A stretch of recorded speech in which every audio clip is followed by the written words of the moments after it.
Está sendo gravado? Desculpa, então, boa noite. Tem que gravar o boa noite, né, gente? É uma alegria recebê-los para a nossa última palestra da semana. Uma semana cuidadosamente preparada pela equipe da Faculdade Presbiteriana Mackenzie Brasília. Cristianismo e ciência, esse foi o tema da semana. E hoje nós teremos o reverendo Marcos Alexandre Faria. O reverendo Marcos Alexandre é alguém que eu respeito completamente em todos os sentidos.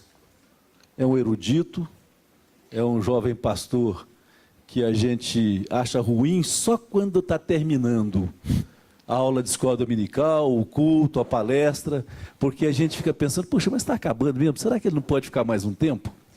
É esse o sentimento que a gente tem. E, dentre as diversas grandes virtudes do reverendo Marcos Alexandre, além de ser o marido da doutora Neuza, que é outra pessoa maravilhosa, é essa amizade que a gente sabe que ele tem com Deus. É um servo de Deus, realmente, daqueles que a gente tem alegria de saber que está falando do que conhece. Ele conhece o Senhor que ele tem. Isso faz toda a diferença para nós.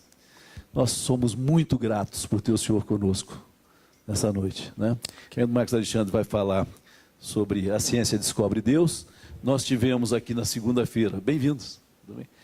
Boa noite. Nós tivemos na segunda-feira, fé e ciência podem coexistir, e nós tivemos o professor Adalto Lourenço, que é um escritor, conferencista, um cientista, que tem trabalhado muito o assunto criacionismo ao longo da história. E o reverendo Adalto se fez acompanhar do doutor Rui Carlos de Camargo Vieira, que é o presidente da Sociedade Brasileira, Sociedade Criacionista Brasileira. Foi uma noite muito agradável, tivemos ali na igreja também participação muito boa. Na terça-feira nós tivemos o reverendo Júnior César da Rocha Souza, professor do seminário. O reverendo Júnior está por aí hoje? Não.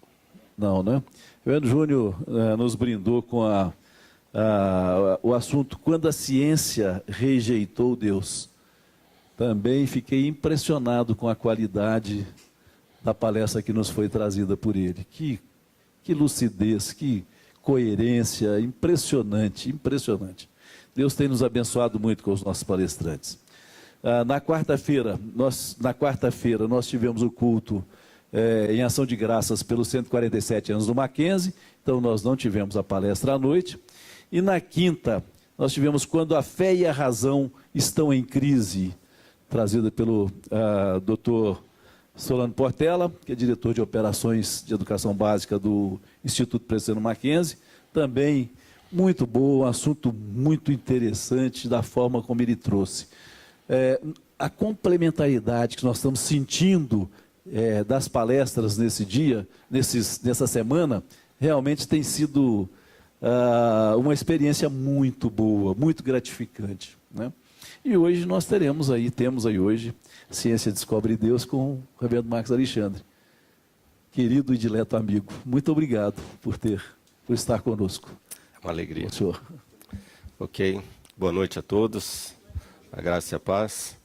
Quero agradecer as palavras carinhosas do Dr. Walter Eustáquio e confesso para vocês que para mim é uma honra, uma alegria estar aqui junto com vocês, participando desta semana especial. E confesso a vocês que eu estou aqui com temor e tremor, porque eu não sou um cientista, não sou um químico, e nem matemático, nem físico, mas sou um estudante da Bíblia, gosto muito da teologia, e eu vou abordar esse tema como um pastor, ok? A minha palavra vai ser uma palavra pastoral, obviamente com o viés do tema que nós vamos estar tratando, e eu espero que Deus realmente fale conosco e nos abençoe nesse tempo. Muito obrigado ao Mackenzie, na pessoa do seu diretor, Dr. Walter, a todos os demais. Muito me lisonjeia estar aqui com vocês. Que Deus abençoe a todos. Eu queria fazer uma oração antes de iniciarmos. Pai querido, Criador dos céus e da terra, a Ti o nosso louvor, a nossa adoração, pela oportunidade que temos agora de juntos tratarmos deste assunto tão pertinente, tão interessante, ó Pai, que de alguma forma também, Senhor Deus, que tanto Te glorifica, ó Pai, que tudo que aquilo que falarmos aqui traga honra e glória ao Teu nome, que o Senhor nos abençoe, abençoe a cada um dos queridos irmãos que aqui estão, cada aluno, cada professor, que a Tua bênção repouse sobre todos, ó Pai.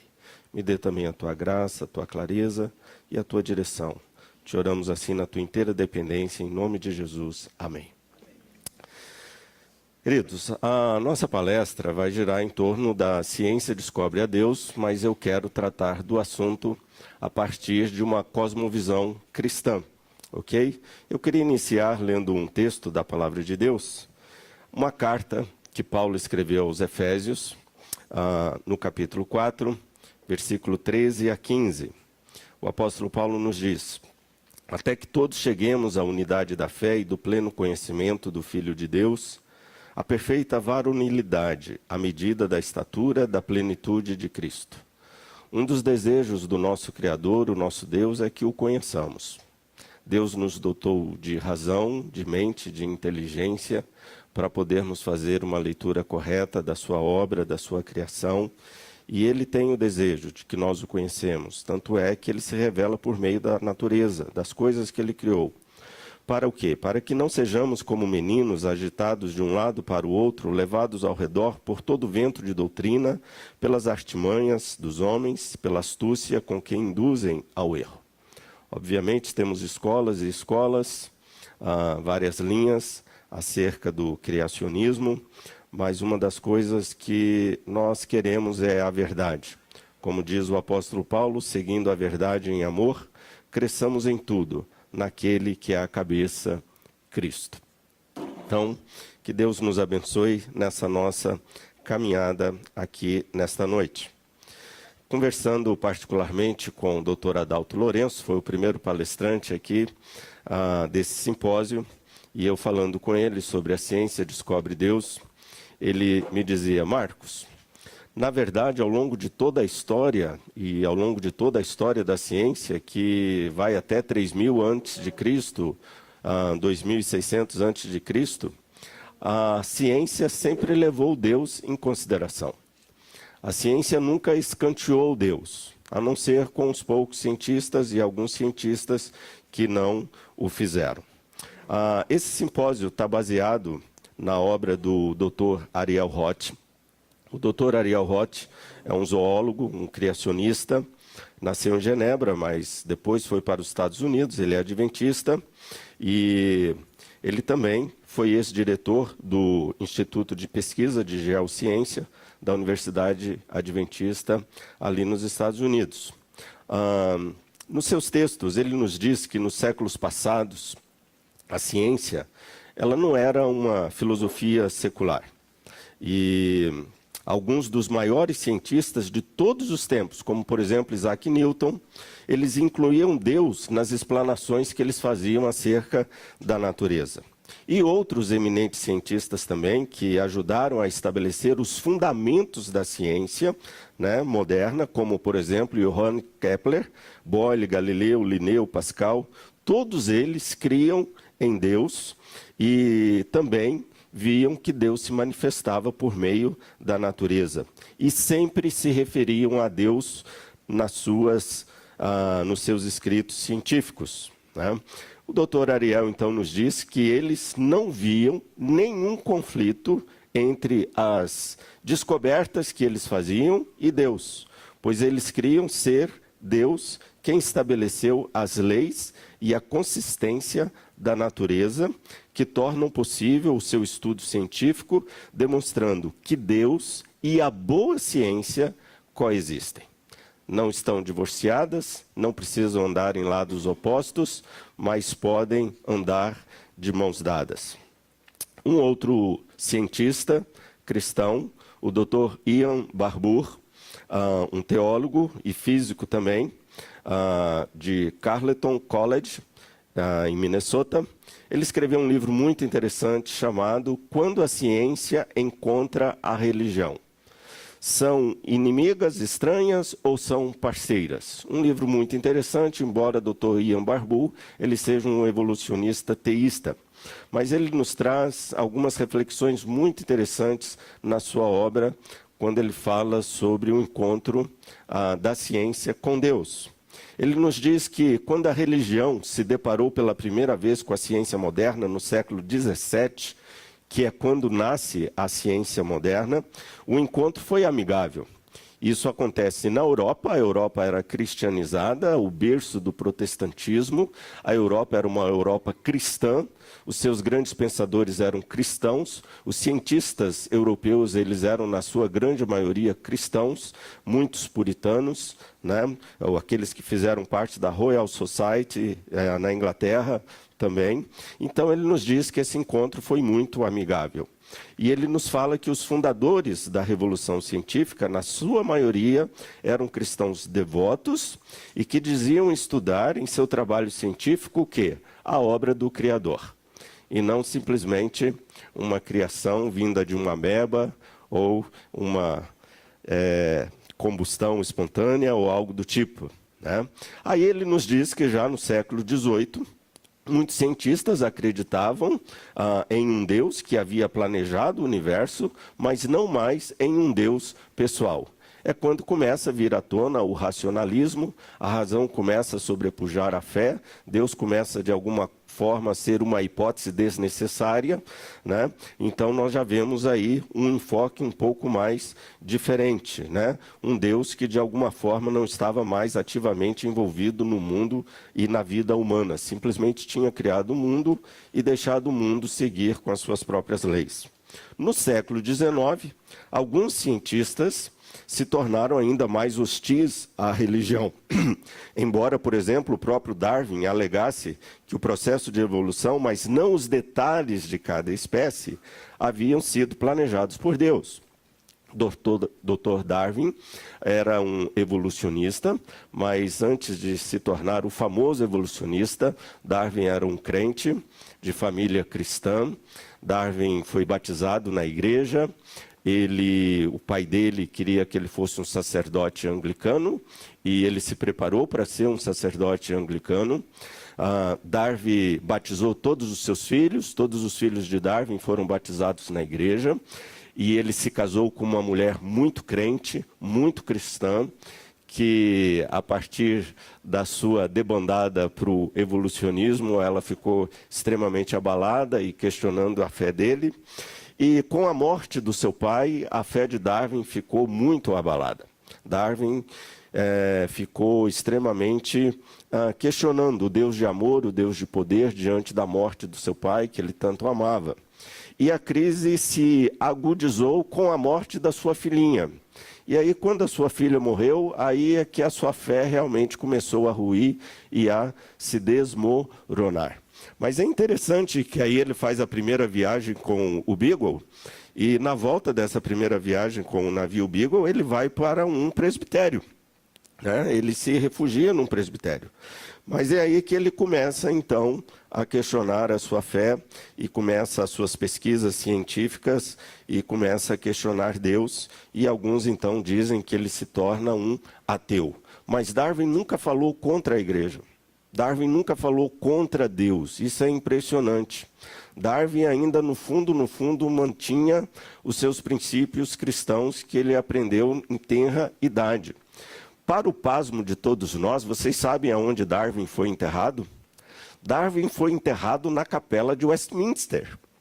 E na capela de Westminster só são enterrados pessoas cristãs. Imaginem Darwin. Né? O que foi que levou Darwin a ser enterrado na capela de Westminster? Onde só crentes, pessoas realmente devotas, de renome, cristãos, poderiam ali ser enterrados. Porque Darwin sempre contribuiu para a igreja, sempre contribuiu para as sociedades filantrópicas cristãs. E Darwin nunca falou mal da igreja, nunca foi contra a igreja, e a igreja, de alguma forma, o considerava cristão. Impressionante isso.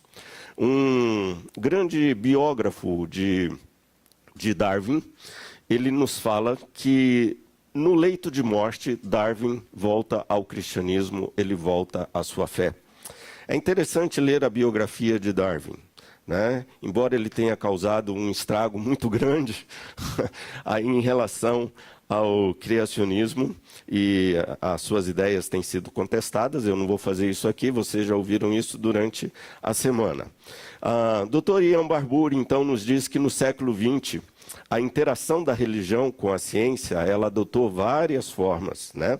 E as novas descobertas científicas também puseram em xeque muitas ideias religiosas clássicas, né? E aí, reagindo a isso, algumas pessoas começaram a defender doutrinas tradicionais, outras abandonaram a tradição e outras ainda reformularam antigos conceitos à luz da ciência, né? Então, foi, na verdade, uma grande revolução. E nesse início do novo milênio, nós temos indícios de uma renovação do interesse por esses temas entre os cientistas, os teólogos, a mídia e o público em geral. Muita coisa tem sido escrita, muita revista científica tem sido escrita em relação ao assunto. O doutor Ariel Roth, ele nos mostra o exemplo de um famosíssimo filósofo, um famosíssimo ateu, um defensor do ateísmo, escreveu dezenas de livros de filosofia, uma pessoa idolatrada nas universidades, o Dr. Anthony Flew. Ele foi um filósofo britânico, né, conhecido, respeitável por várias décadas em relação ao seu pensamento ateísta. E Flew, ele admitiu em 2004 uma mudança de pensamento, abandonando o ateísmo em favor do reconhecimento de uma existência divina. E o que o levou a isso não foi nada mais, nada menos do que a própria ciência. O Dr. Flew, ele escreveu esse livro, There is God, ou ele corta o no, there is no God. Então, ele diz no, mas Deus existe, há um Deus. E aí o subtítulo do livro diz como que ele mudou a sua mente, por meio da própria ciência, o levou até Deus. Um livro muito interessante do Dr. Ariel Roth, esse Origens, relacionando a ciência com a Bíblia. O Dr. Ariel fala que o Flew, esse filósofo, ele passou a crer em um Deus que tinha de ser o originador de tudo, e que o encontramos, e de tudo o que encontramos, e não um Deus que tenha produzido uma revelação sobrenatural de si mesmo, como a Bíblia. São reservas dele, né? Não obstante, ele comenta que ele está aberto à possibilidade de que esse Deus poderia ou deveria ter se revelado. Os livros que eu li sobre a ciência descobre Deus, todos eles citam o Anthony Flew. Impressionante, porque ele foi um divisor de águas dentro da academia, como um filósofo respeitado que ele era.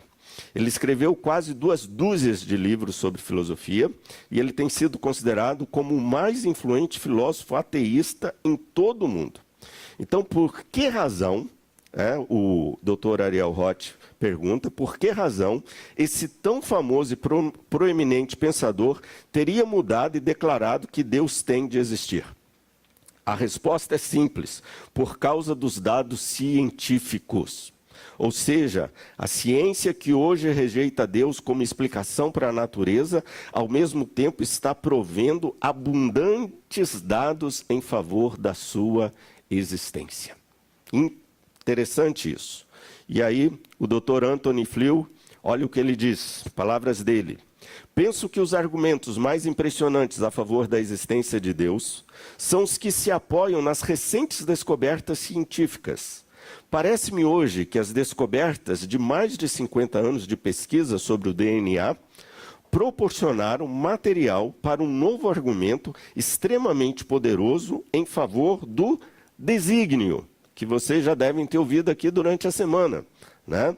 E o Dr. Ariel, então, diz que, por argumento em favor do desígnio, Flew entende as evidências em prol de um arquiteto que não seria outro senão o próprio Deus, o Criador de tudo e de todas as coisas.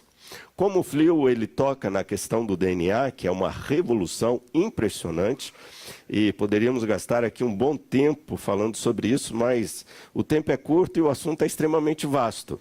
Mas nós temos o Dr. Francis Collins, né? Ele é um geneticista, um dos cientistas mais respeitados da atualidade, ainda vivo. Ele foi o diretor do projeto Genoma Humano, e ele foi um dos responsáveis por um feito espetacular da ciência moderna, quando então ele proporcionou o mapeamento do DNA humano em 2001. A partir dos 16 anos de idade, Dr. Francis Collins já estava estudando a botânica, a zoologia, biologia. Isso sempre o chamou muito a sua atenção, muito o impressionou. Com 16 anos ele já entrou na faculdade e já sabia que ele queria trabalhar nessa área. Ele era um ateu, não tinha fé em Deus, não tinha crença nenhuma, e assim ele entrou na faculdade como um homem ateu, sem nenhuma crença, sem nenhuma religião. E o Dr. Collins, hoje ele é conhecido por pertencer a uma estirpe rara, ou seja, aquela dos cientistas cujo compromisso com a investigação do mundo natural não impede a profissão da fé religiosa. Considerando um cientista religioso, ele escreveu muitos livros a fim de defender a existência de Deus e a importância da ciência para a humanidade. Gente, quando a gente estuda o DNA, olha, é um negócio assim, não tem como você dizer que aquilo é fruto do acaso. É um negócio assim de outro mundo. A ciência revela Deus, a ciência ela mostra que existe, que isso não é fruto do acaso. Nos primeiros capítulos do livro do Dr. Collins, esse livro nós temos em português, A Linguagem de Deus, que é o DNA, o nosso mapeamento da nossa vida, ele foi muito criticado. Ele foi alvo de crítica dos seus colegas, cuja maioria nega a existência de Deus, e Collins, então, ele decide reagir. Então, em 2006, ele lançou nos Estados Unidos o livro dele, A Linguagem de Deus, um cientista apresenta as evidências para a fé. Então, esse livro é um livro muito joia, eu recomendo vocês lerem. Então, nessas suas quase 300 páginas da obra, esse biólogo conta como que ele deixou de ser ateu para se tornar um teísta. E aos 27 anos de idade, ele narra, então, as dificuldades que ele enfrentou no meio acadêmico ao revelar e ao defender a sua fé.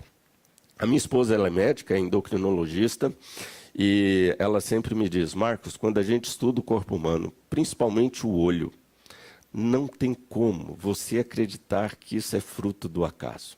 É algo, irmãos, tão complexo, mas ao mesmo tempo tão inteligente, tudo tão bem ordenado, tão bem arquitetado, que tem que ter um criador especial para tudo isso. Outro dia aqui na UNB, um professor pediu para a classe fazer uma maquete do sistema solar e o pessoal teve que se desdobrar para fazer a maquete do sistema solar. E tinha um cristão no meio da sala e ele caprichou na maquete. Fez uma maquete assim fantástica, maravilhosa. E aí, no final da aula, o professor elogiou, gostou da maquete dele. E os alunos ficaram, rapaz, como é que você conseguiu fazer essa maquete? Parece impressionante, bonita, linda. Aí ele virou e falou assim, gente, essa maquete aqui fui eu que fiz. Agora imaginem vocês quem fez a original. Então, foi uma oportunidade que ele teve para dar uma cutucada. Deixe-me falar rapidamente um pouquinho sobre o criacionismo, que é a nossa posição. Eu sou pastor, nós somos cristãos, a maioria aqui. Eu queria falar sobre o criacionismo e a ciência. São pressupostos.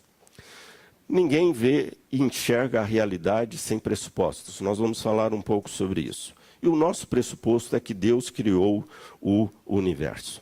A Bíblia começa dizendo isso, que no princípio Deus criou os céus e a terra. A palavra céus e terra aparecem ali em Gênesis 1 na língua hebraica. Na língua hebraica, para o povo hebreu, eles não têm uma palavra para universo.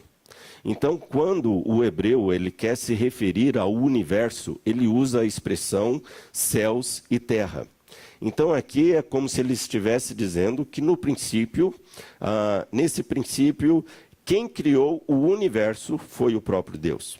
A terra era sem forma e vazia, havia ainda uma desorganização e havia trevas sobre a face do abismo e o Espírito de Deus se movia sobre a face das águas. Então a Bíblia, a Escritura Sagrada, ela começa afirmando que Deus criou o universo. A nossa confissão de fé, a Confissão de Fé de Westminster, que é abraçada pelos reformados e calvinistas, ela fala algo muito interessante. A Confissão de Fé, ela foi feita no século XVII, e imaginem vocês, século XVII, início da ciência moderna, Europa extremamente cristianizada, uma Europa cristã, debates teológicos sendo feitos. Então, essa confissão de fé, ela é fruto disso. Vários cientistas participaram também, eram teólogos, mas eram cientistas também, alguns deles, que participaram da elaboração da confissão de fé de Westminster. E ela fala que Deus, pela sua muito sábia providência, segundo a sua infalível presciência e o livre e imutável conselho da sua própria vontade, Deus, o grande Criador de todas as coisas, para louvor da glória da sua sabedoria, poder e justiça, bondade e misericórdia, sustenta, dirige, dispõe e governa todas as suas criaturas, todas as ações e todas as coisas, desde a menor até a maior. Impressionante, porque nós vemos com isso que existe um Deus que supervisiona, que cuida, que não está além e aquém da sua criação, mas completamente envolvido com o universo que ele criou. Agora, ao contrário de alguns cientistas, principalmente da Idade Média e alguns outros que vêm logo depois, a natureza não é autônoma, como pensam, por exemplo, os evolucionistas, né? Ela não se sustenta por si só, Deus sustenta a natureza. E a natureza também, ela não é divina, ela não se confunde com Deus. A natureza também não é um relógio feito por um relojoeiro ou uma máquina, como se Deus tivesse feito essa máquina, esse relógio, dado corda nela e deixado ela andar a partir das suas próprias engrenagens, a partir da sua própria natureza. Não. A Bíblia fala que existe um Deus que supervisiona, que cuida, como um bom jardineiro, do jardim que ele criou para nós morarmos, que é o planeta Terra. Daí vem a palavra ecologia. Se tem uma coisa que nós cristãos devíamos ser, éramos ecólogos, ecologistas. O eco é casa, vem de oikos, né? Aquele que cuida da casa, do jardim que Deus fez para nós nele morarmos. E foi isso que Deus fez com Adão. Adão, está aí o jardim, cuide dele, administre-o, né? Foi o primeiro homem com carteira assinada, né? Jardineiro do jardim de Deus, né? O agrônomo, o senhor Adão. Então, o planeta Terra, ele é um jardim, ele não é Deus. Nós não adoramos a natureza. Nós cuidamos da natureza que Deus criou. A natureza, ela revela a glória de Deus, mas ela não é Deus, né? Então, por exemplo, a Nancy Pearcey, que é uma grande filósofa, uma schaefferiana, junto com o Dr. Taxon, que é um grande erudito também, um cientista, um químico, eles escreveram juntos um livro muito joia chamado A Alma da Ciência. E eles dizem que, de acordo com o ensinamento bíblico, a natureza é boa, mas não é uma divindade. É simplesmente uma criação. E a Bíblia assume uma postura firme contra qualquer deificação da natureza. Nem mesmo o homem. Vocês já devem ter ouvido aqui que os filósofos gregos chamavam, né, a natureza de Deus e davam aos deuses e à própria natureza essa conotação de divindade.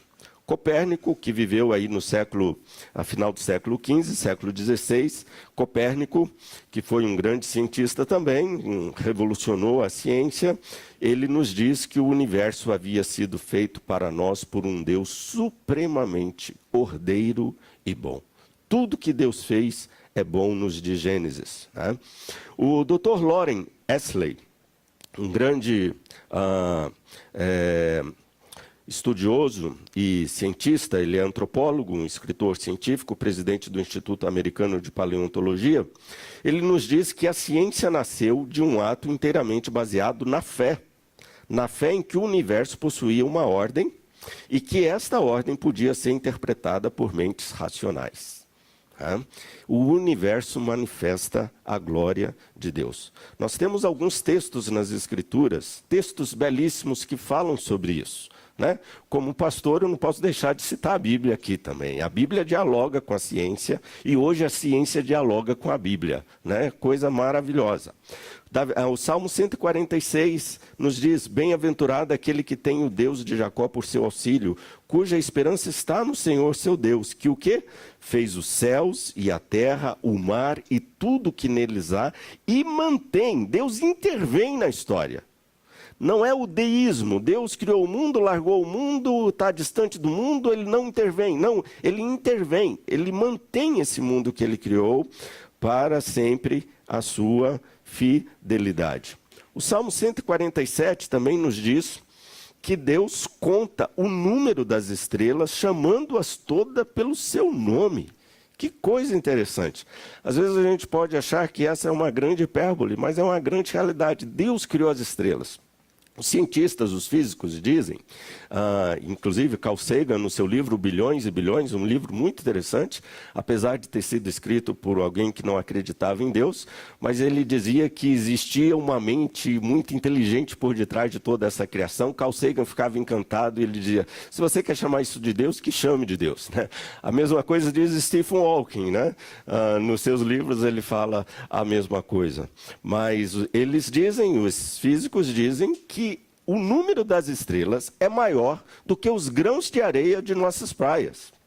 Imaginem que universo nós temos. Por isso que Carl Sagan fala que quando falamos de universo, não temos como falar do universo sem falar de bilhões e bilhões e bilhões. São bilhões e bilhões e bilhões de estrelas e Deus as chama todas pelo seu nome. O Salmo 148 nos diz: louvai-o, céus dos céus e as águas que estão acima do firmamento. Louvem o nome do Senhor, pois mandou ele e foram criados. E os estabeleceu para todo sempre, fixou-lhes uma ordem que não passará. Outro texto que muito me chama a atenção é esse texto do Salmo 119. Quando fala: fundaste a terra e ela permanece, conforme os teus juízos. Assim tudo se mantém até hoje, porque ao seu dispor estão todas as coisas. A King James, atualizada, nos diz, esse final do versículo, ele interpreta como: o universo está ao seu serviço. Deus, ele criou todas as coisas e todas as coisas foram criadas para a glória de Deus. Olha que coisa linda. Os céus proclamam a glória de Deus. E o firmamento anuncia as obras da sua mão. Quando olhamos para a natureza, nós vemos que ali há um Deus criador por detrás de tudo isso que nós vemos com os nossos olhos. Alguns outros textos também que me chamam a atenção, eu queria ler aqui com vocês rapidamente, Neemias 9:6. Tu és Senhor, tu fizestes o céu, a terra, os mares e tudo quanto neles há, e tu preservas a todos com vida. Quem mantém a vida, preserva a vida, sustenta a vida, é o próprio Deus. Diz aqui que todos esperam em Deus, que lhes dê de comer a seu tempo. Falando dos homens e dos animais, se lhes dás, eles o recolhem. Se ocultas o teu rosto, eles se perturbam. Se lhes cortas a respiração, morrem. Por exemplo, o apóstolo Paulo, que era um grande erudito, um grande pesquisador e um cristão, Paulo dizia que o Deus que fez o mundo e tudo que nele existe, ele mesmo é quem a todos dá vida, respiração e tudo mais. Nele vivemos e nos movemos e existimos. Então, queridos, nós podemos dizer que por detrás desta obra maravilhosa que é a vida humana, isso não pode ser fruto do acaso. Eu vou dizer um segredo para vocês, mas vocês não contem para ninguém. Todo mundo que não acreditava em Deus, depois que morreu, mudou de ideia. Saibam disso. Essa é algo interessante. Esse grande cientista, o Dr. George Wald, ele é um bioquímico americano, ele foi Nobel de Fisiologia e Medicina em 1967, o ano que eu nasci. professor emérito da Universidade de Harvard, prêmio L. Lilly de pesquisa em bioquímica e o prêmio Lasker da Associação Americana de Saúde Pública. E ele falando sobre a origem da vida, ele diz: basta contemplar a magnitude desta tarefa para admitir que a geração espontânea de um organismo vivo é impossível. Tá? Vejam que são cientistas que falam, né? Não é simplesmente um beato, mas é um grande cientista, um pesquisador.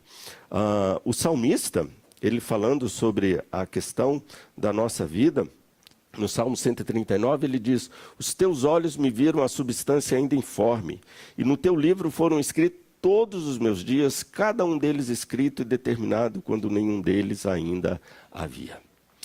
Eu sou muito grato, porque quando eu leio a Bíblia, eu descubro que eu não vim de um macaco, mas eu vim das mãos de Deus, né? Quando a Bíblia fala que Deus nos criou, a palavra ali criou é a palavra piel. A palavra que está ali no grego, na Septuaginta, onde o Antigo Testamento é escrito na língua grega, piel deu origem a pincel.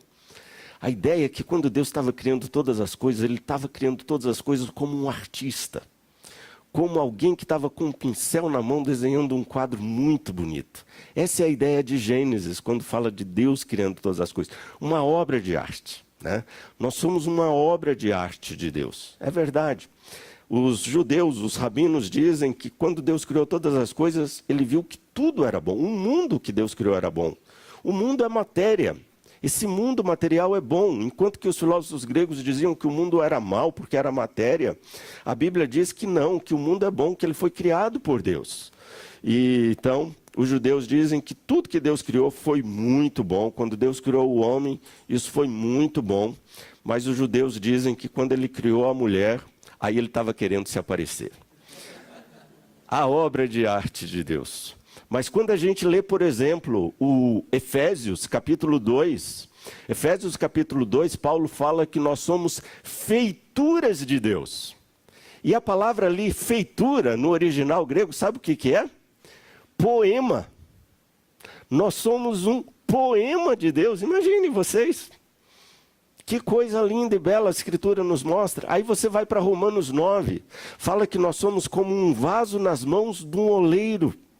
Como se fôssemos uma obra de arte feita, moldada pelo grande arquiteto, pelo grande e querido Deus, o nosso Pai.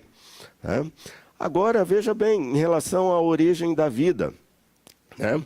A probabilidade da vida ter surgido ao acaso e ter se desenvolvido por meio de processos aleatórios é tão pequena que exige uma fé superior a uma proposta religiosa racional.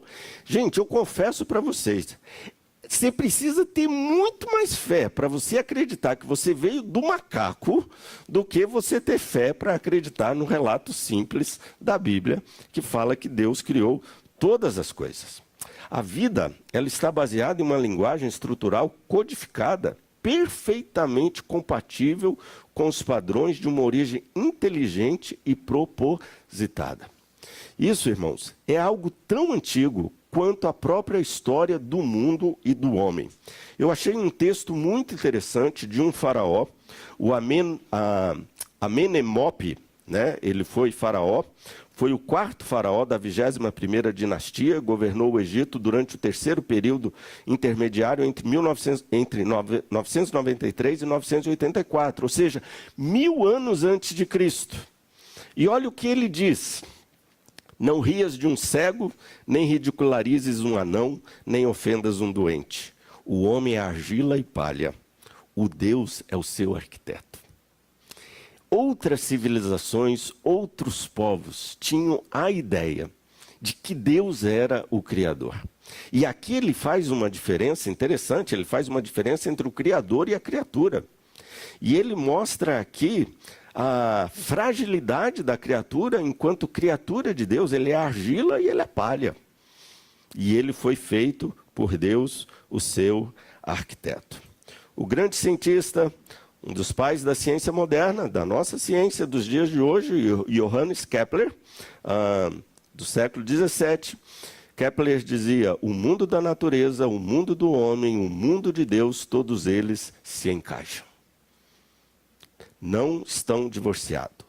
Kepler incorporou raciocínios e argumentos religiosos em seu trabalho, e Kepler ele foi motivado, né, pela convicção religiosa de que Deus havia criado o mundo de acordo com um plano inteligível e acessível através da luz natural da razão.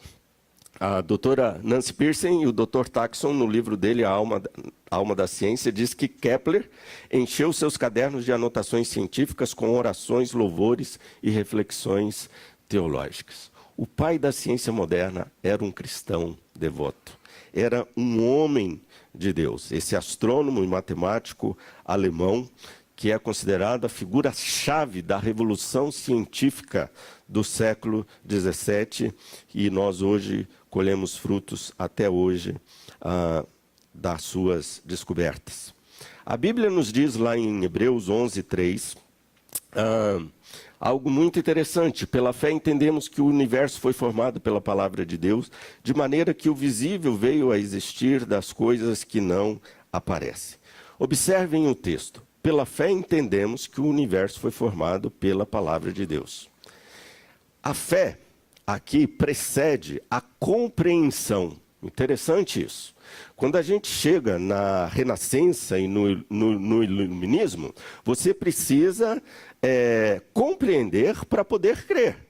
Se a razão não for a sua base de entendimento, então aquilo nem existe. Eles dizem, isso nem existe, porque nem é racional. Enquanto que o que a Bíblia nos mostra é que a fé nos leva à compreensão. Agostinho dizia, credo ut intelligam. Eu creio para poder entender, e não entendo para poder crer. Essa ideia de Agostinho influenciou vários pensadores ao longo da história. Dr. Anselmo, no século XIII, ele vai desenvolver a ideia de Agostinho, falando sobre a fé que nos leva à compreensão. E depois, no século XX, o maior teólogo do século XX, o teólogo suíço, Dr. Karl Barth, desenvolveu essa mesma tese, mostrando que a nossa fé é uma fé que busca compreensão. Ou seja, a fé não é incompatível com a ciência. A fé nos leva a entender a ciência, a natureza, o mundo criado por Deus. Veja a confissão belga, que nasce na efervescência do início da ciência moderna, no século XVI. A confissão belga nos diz que a natureza se apresenta ante os nossos olhos como um belo livro no qual todas as coisas criadas, grandes ou pequenas, são como letras que patenteiam as coisas invisíveis de Deus. Duas coisas nós vemos aqui a partir desse texto. Primeiro, que o universo foi formado. Ele não vem de uma combustão espontânea, de uma ameba ou coisa do tipo, mas ele foi criado. E a segunda coisa que esse texto nos mostra é que o universo foi formado pela palavra de Deus. Deus disse, Deus falou e as coisas passaram a existir. Deus é o Criador. A Bíblia nos mostra então que o universo é resultado de uma criação e não de uma geração espontânea. Alguns cientistas dizem que a natureza, o Dr. Adalto fala isso, que a natureza revela claramente o quê? Uma criação. E ela demonstra o quê? Conhecimento, sabedoria, planejamento, propósito, poder, glória e muitas outras características do seu Criador. Olha para uma árvore. Nenhuma folha é igual à outra. Olhe para essa sala de aula. Todos nós somos seres humanos, mas nenhum de nós somos um igual ao outro. Somos da mesma espécie. Se tivesse um cachorro aqui, ele seria de uma espécie diferente. E dentre a sua espécie existem variedades. Essas variedades não dizem respeito à evolução, diz respeito a um Deus extremamente criativo. Eu estive semana passada na praia, imitando Jesus. Jesus desenvolveu o seu ministério à beira-mar, né? Ele era inteligente. Mas na praia eu sempre gosto de catar conchinha. Impressionante. Tem um monte de conchinha, mas nenhuma conchinha é igual à outra. A textura, o tamanho, a cor. Que coisa maravilhosa. Quando a gente olha para a natureza, a gente vê como o nosso Deus é criativo, né? Como ele me fez um ser humano, fez o meu pastor Itamar um ser humano, mas ele nos fez diferente, graças a Deus, né? Mas eu posso olhar para ele também como um ser humano, né? Paulo, escrevendo aos Romanos, no capítulo 1, verso 20, ele diz que os atributos invisíveis de Deus, assim como o seu eterno poder, como também a sua própria divindade, claramente se reconhece desde o princípio do mundo, sendo percebido por meio das coisas que foram criadas, né? Deus nos fez para que quando o outro olhasse para nós, pudesse ver em nós a imagem do Criador. E nós, como cristãos, nós temos essa responsabilidade de mostrar ao mundo qual é a cara de Deus. Deus nos fez para refletirmos a sua glória, assim como Ele fez a natureza para refletir a sua glória, assim como Ele fez as estrelas para refletirem a sua glória. O grande Joule, que usamos ainda hoje na física, nas nossas continhas, ele se tornou uma grande referência, um físico britânico do século XIX. Ele reconhecia que o universo foi formado por Deus. E ele diz que o próximo passo após o conhecimento e a obediência à vontade de Deus deve ser conhecer algo sobre seus atributos de sabedoria, poder e bondade manifestos nas obras de suas mãos. O grande engenheiro da NASA, o Dr. Wernher von Braun, também do século XX, ele foi um engenheiro alemão e ele foi um dos heróis do programa espacial, foi o pai do foguete que levou os Estados Unidos à Lua. E Dr. Wernher, ele diz o seguinte: ao contemplar os vastos mistérios do universo, nós temos apenas a confirmação da nossa fé na certeza do Criador. Acho difícil compreender um cientista que não reconhece a presença de uma racionalidade superior por trás da existência do universo, tanto quanto seria difícil compreender um teólogo que negasse os fatos da ciência.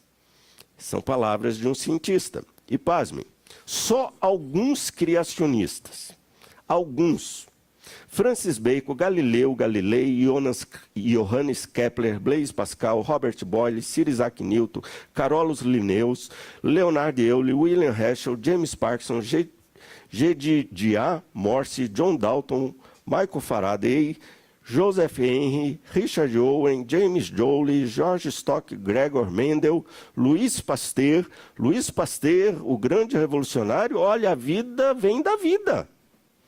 Não existe vida que venha de combustão espontânea ou venha à tona espontaneamente. Pasteur revolucionou a ciência, acabou com a ideia de geração da vida de forma espontânea. William Thompson, Bernard Herrmann, James Maxwell, John Strutt, John Fleming, Ernest Mann, William Ramsay, Wernher von Braun e vários outros. Todos eles cientistas sérios, criacionistas. Criam em Deus como o Criador. A pergunta que fazemos é: quais razões científicas teriam feito com que tantos homens importantes da ciência tivessem optado pelo posicionamento criacionista e não pelo naturalismo? Resposta: porque eles eram cientistas. A resposta é porque eles eram cientistas. A maior fonte de recursos para o posicionamento deles em relação ao criacionismo era a própria ciência, e não outra fonte. Né? Aí nós podemos pensar o seguinte, que talvez a ciência jamais, pela ciência, jamais o ser humano vai chegar ao conhecimento de quem criou. Mas isso não significa que ele não pode chegar ao conhecimento científico de que tudo foi criado. Precisamos pensar nisso. Outra coisa, o criacionismo religioso, ele trabalha com pressuposições religiosas. Como todos nós, sejamos ateus ou cristãos, trabalhamos com pressuposições. Nós vamos falar sobre isso daqui a pouco. Com possíveis implicações científicas, sem dúvida nenhuma. Né? E o criacionismo científico, por sua vez, ele está baseado em evidências, lógicas, leis, testes científicos, o empirismo, o racionalismo, etc. e tal. Enquanto que o religioso, ele não deve ser contra isso, contra as evidências, a lógica, as leis, os testes científicos. E ele não é. Nós não somos contra a ciência. né? Os criacionistas não são contra a ciência, muito pelo contrário, né? A religião é contra, a ciência é contra a religião, né? Eu creio que a religião ela deve ser contra a ignorância. O doutor Adalto Lourenço fala muito sobre isso, né? E ciência e religião não se misturam? Bem, depende de qual proposta científica e de qual religião, né? Temos ciências e ciências, religiões e religiões. Deixe-me então rapidamente falar sobre o criacionismo religioso, o criacionismo bíblico, né? Toda forma de criacionismo religioso trabalha com pressuposições religiosas, podendo ter implicações científicas, com certeza, né? Exemplo, o criacionismo cristão, o judeu, o islâmico, o hinduísta, todos eles possuem esta ideologia ou esse pressuposto do criacionismo religioso. Em relação ao criacionismo bíblico, toda ciência devidamente estabelecida e toda escritura corretamente interpretada nunca entrarão em contradição.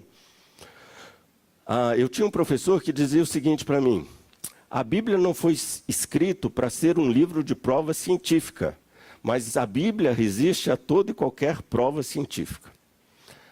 Por exemplo, vou dar um exemplo para vocês. De onde veio o primeiro homem?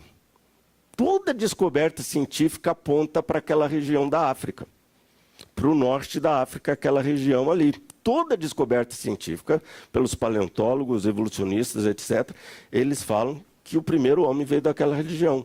Aonde é que estava o Éden geograficamente no mapa? Naquela região, né? E eles eram morenos. O primeiro homem era moreninho, irmãos. O primeiro homem foi feito do barro. A palavra Adam quer dizer vermelho, cor de barro, né? Então, aquela região muito interessante, é algo que hoje muitas pesquisas científicas têm apontado para isso, né? Então, a Bíblia ela não foi escrita com o propósito de ensinar ciência.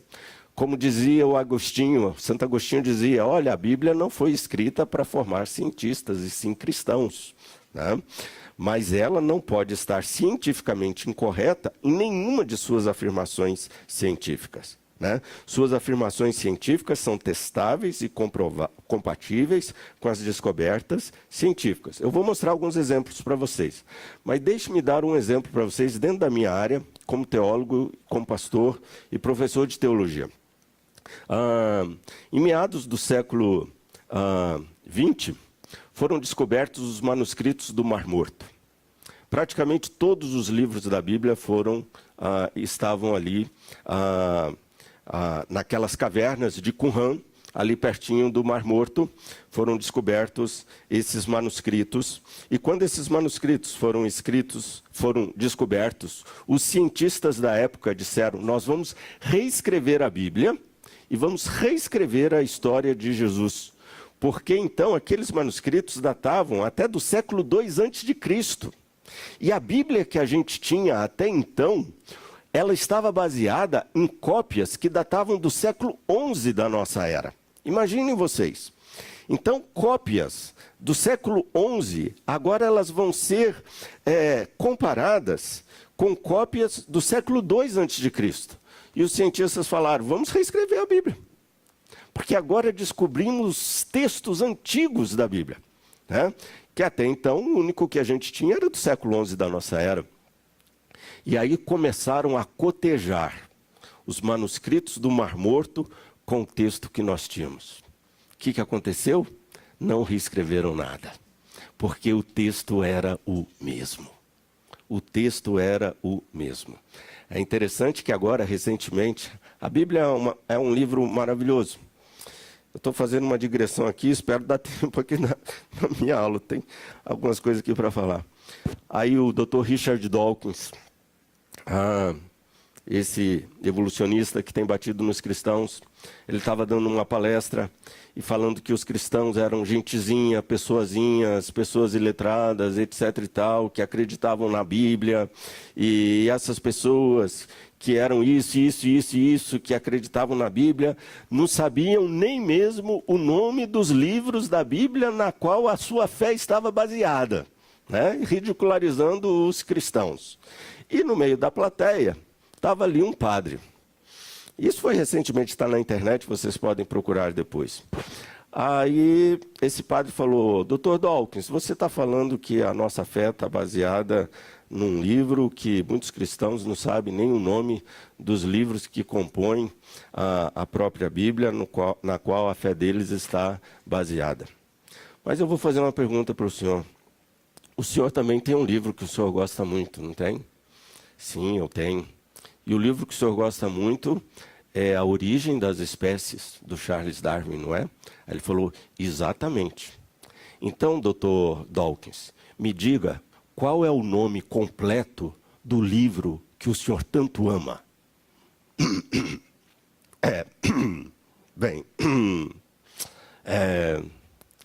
Aí, no meio do seu gaguejamento, ele falou: ai, meu Deus, my God. Dr. Dawkins, está na internet. Ele não sabia. Aí ele falou: da mesma forma que o senhor não sabe, como é que o senhor pode ficar criticando a nossa fé que nós temos em Deus a partir das suas observações? Então, todos esses adjetivos que o senhor usou para nós cristãos, então eles também servem para o senhor. Aí ele ficou calado e não falou mais nada. Mas olha que coisa interessante. A Bíblia, ela resiste às provas científicas. Lá em Jó 26:7, é um texto que foi escrito há mais de 4.000 anos. Diz que Deus estende o norte sobre o vazio e faz pairar a terra sobre o nada.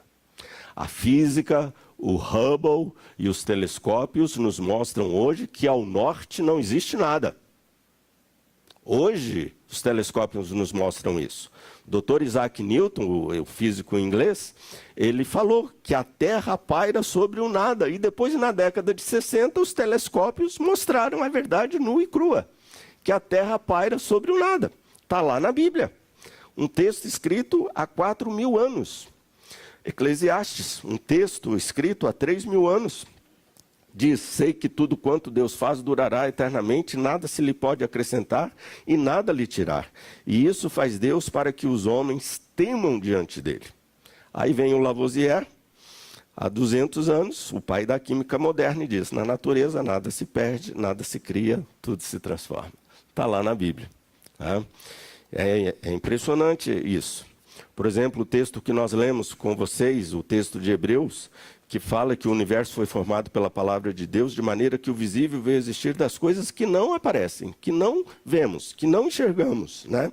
E hoje a ciência do século XXI, da física quântica, ela reconhece que a matéria visível ela é feita de partículas invisíveis. E Colossenses, por exemplo, fala que Deus criou as coisas visíveis e as invisíveis. Tá? Muito interessante isso. Então, irmãos, a Bíblia, em nenhum momento ela tenta provar, por exemplo, a existência de Deus. Muito pelo contrário, ela está baseada, ela pressupõe a existência de Deus, o Deus que nela se revela. A Bíblia é um livro que informa ao ser humano os pensamentos, as palavras, as obras de Deus, o Criador, que se revela por meio dela. Né? Então, a criação, segundo o relato bíblico, vocês estão percebendo que eu estou fugindo um pouco da ciência, porque eu não sou cientista, mas eu estou falando aqui como um humilde teólogo, estudante da Bíblia. A criação, segundo o relato bíblico, é uma sequência de atos sobrenaturais em um curto intervalo de tempo, durante o qual, do nada, toda a natureza foi trazida à existência por meio da intervenção divina. Né? Então, eu vou dar alguns exemplos para vocês. Embora o relato bíblico ele não tenha o propósito de ser testado empiricamente pela ciência, as suas afirmações podem ser avaliadas por meio da observação científica. Só pouquíssimos exemplos, porque nós não temos tempo aqui. Por exemplo, Gênesis fala que o planeta Terra, no seu início, ele possuía um único continente. A ideia de que era um único continente. Nós não tínhamos essas divisões continentais que nós temos hoje. Disse Deus: ajuntem-se as águas debaixo dos céus num só lugar e apareça a porção seca, e assim se fez. E a porção seca chamou Deus de terra. A ciência chama essa porção seca de Pangeia. E ao ajuntamento das águas e dos mares, a ciência chamou de pantalassa e viu Deus que era bom. Aí vem um cientista, o Dr. Alfred Lothar Wegener, que foi um geógrafo, meteorologista alemão, proponente da teoria da deriva continental, e o Dr. Wegener, em 1920, ele propôs a teoria da Pangeia, que hoje é aceita e pesquisada pela geologia. Olha que interessante. A Bíblia não é um livro para ser um livro de ciências, mas ela resiste às provas científicas. Outra coisa muito interessante é que a Bíblia afirma que todos os seres humanos vieram de uma única mulher, de Eva. E deu o homem o nome de Eva, sua mulher, por ser a mãe de todos os seres humanos. Quer dizer, todos os seres humanos vieram de Eva. E aí uma grande cientista, em 1987, a doutora Rebecca Cann, ela publicou o resultado das suas pesquisas com o DNA mitocondrial, aonde ela demonstrou cientificamente que todos os seres humanos vieram de uma única e mesma mulher. Vocês têm que ver um médico expondo essa teoria. Obviamente que eu não vou fazer isso aqui, mas a minha esposa, ela dá essa aula e é algo assim maravilhoso, impressionante. Inclusive a questão da nossa vida sobre a terra, que depois do dilúvio e depois do pecado, a Bíblia fala que o homem iria durar 70, 80 anos e o que passasse disso seria canseira e enfado. Os cientistas hoje provam que no início, o nosso cromossoma, ele era muito maior. E com o pecado, e aqui eu estou falando para os cristãos, eles têm fé para acreditar nisso. Isso foi diminuído. Aquilo que possibilitava nós vivermos muitos anos, por isso que eles viviam 1000 anos. Isso foi diminuído, isso é provado cientificamente. Impressionante a revolução do DNA. Olha que outra coisa interessante nós vemos aqui quando Deus descreve a criação da mulher. Diz assim, que Deus fez cair um pesado sono sobre o homem, deu anestesia geral nele, porque Deus ia fazer uma operação, né? Então Deus deu anestesia geral em Adão. E esse adormeceu. Tomou uma de suas costelas. O que está na costela? A medula óssea. A célula tronco, de onde origina a vida. E fechou o lugar com carne. E a costela que o Senhor Deus tomara do homem, transformou-a numa mulher. O que é isso? Engenharia genética, clonagem humana. E lhe a trouxe à existência. Agora para os teólogos de plantão. Por que Deus não criou Eva da mesma forma que ele criou Adão? Porque Deus poderia, da mesma forma que Deus criou Adão do barro, poderia ter criado Eva. Mas por que Deus não o fez? Porque se Deus tivesse feito Eva da mesma forma que ele fez Adão, Eva seria de uma outra espécie. E só existe uma espécie humana. A própria Eva veio de Adão. Ela não veio de outra espécie. Mas para a nossa reflexão e advertência, tanto o que crê que Deus existe quanto o ateu exercem fé, pois nenhum dos dois tem como provar empiricamente a sua posição. Existem aqueles que dizem não haver absolutos como um criador, mas a partir do momento, nessa sociedade relativista que a gente está vivendo, onde todos falam que não existem absolutos, então a partir do momento que você faz uma afirmação de que não existem absolutos, essa afirmação passa a ser um absoluto. Uma verdade inquestionável. E, como, por exemplo, a ideologia de gênero. Todos os livros científicos passam por constantes atualizações. Impressionante isso. Você lê um livro de medicina hoje, ele já não vale para o final do semestre, nem para o final do ano. Você tem que trocar o livro, tem que pegar uma edição atual. E os médicos e os cientistas, eles se voltam muito mais para os periódicos científicos do que para os próprios livros. Porque os periódicos são aqueles que estão sempre atualizados, né? Isso é comum na ciência. Agora pensem na Bíblia, que por muitos é considerada obsoleta e irrelevante. A Bíblia nunca precisou ser atualizada quanto ao seu conteúdo original. E agora imagine o que podemos dizer dos nossos livros científicos e da nossa ciência. Bem, eu paro aqui na primeira parte da minha reflexão, já falei quase meia hora, me deem mais 15 minutinhos, por favor, que eu quero fazer uma conclusão. E na minha conclusão, eu quero trazer uma palavra pastoral à universidade, aos universitários e à igreja. E eu quero rapidamente falar sobre essas cosmovisões e pressupostos que existem por detrás daquilo que nós acreditamos, vemos e enxergamos. Vou dizer uma coisa para vocês, e vocês sabem muito bem disso. A ciência não é neutra. Nenhuma leitura é neutra. Ninguém faz uma leitura do mundo de forma neutra. Todos nós lemos o mundo, lemos a realidade, lemos um texto a partir de pressupostos, de cosmovisões, de ideologias.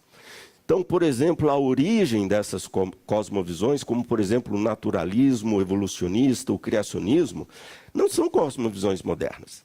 Elas remetem-nos até mesmo a 2.600 anos atrás. Então, nós precisamos entender essas cosmovisões e o nosso tempo. Tom Sawyer, nesse livro muito interessante, o Lado Oculto da Globalização, ele diz assim: o problema mais importante que enfrentam a igreja e a sociedade é uma crise de visão. Não sabemos por que fazemos o que fazemos. Somos como gado.